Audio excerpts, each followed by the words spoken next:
Hello, Lou Hamilton from Audible Elegance of Cincinnati, Ohio.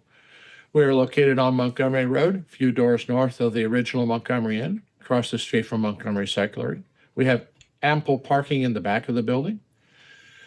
And we do work on Facebook, Instagram, and X. Please do keep your eye on that because we post videos and other things. And we're also in the midst of a sale for Martin Logan as well as our spring fling.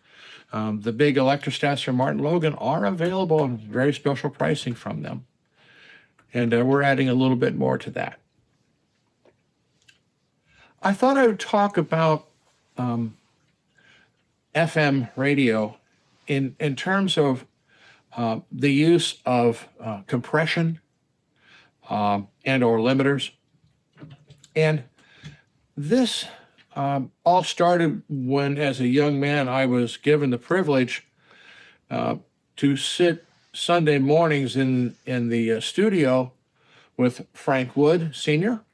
Of WEBN. And Frank was an amazing man, fun as hell.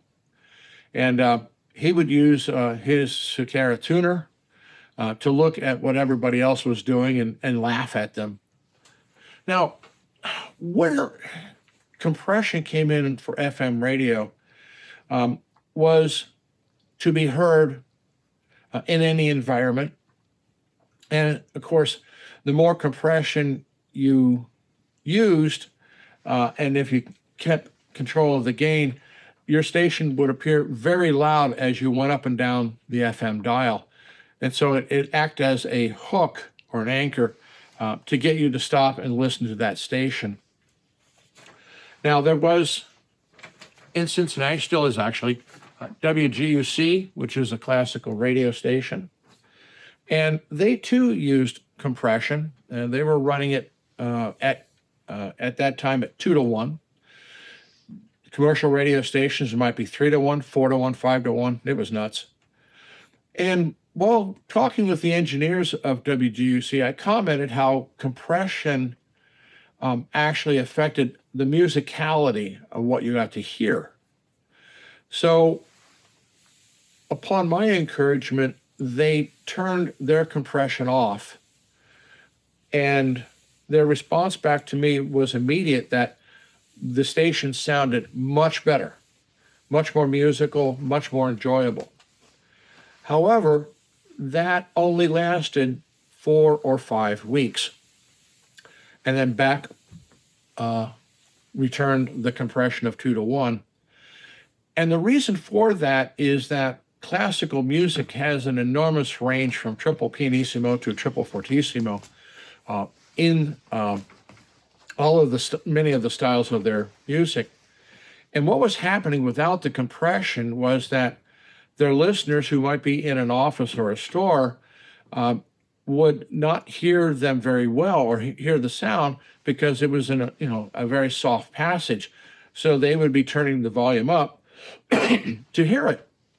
And of course, along would come something with fortissimo and significant volume, and suddenly their radio was too loud.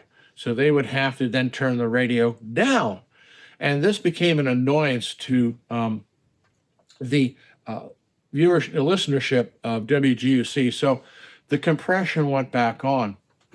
So you have to understand that compression was a tool to make music being broadcast listenable and audible at the same time.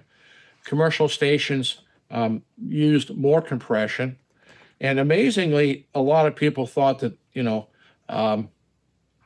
that CD actually would make things better. Well, it didn't, because all of the CDs that we're using were subject to the same compression. Prior to that, not many stations were spinning vinyl at all anyway. They were actually using what were known as carts, essentially a very sophisticated 8-track tape.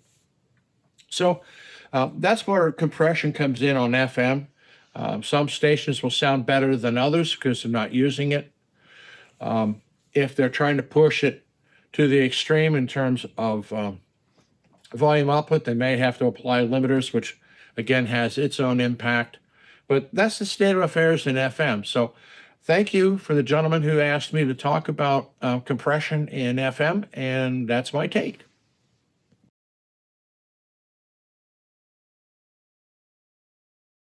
One little addendum to the discussion of compression on FM. Some people may not understand what compression is. And what they essentially do is they take the loudest portion and the softest portion, and they essentially squeeze them together in terms of range. And then by coming off of 100%, maybe down to 60 or 70%, they can raise the output up so that it's constantly loud, whether it's the loud part or the softest part. So that's essentially what compression is, just for those who needed an answer for that. Thank you.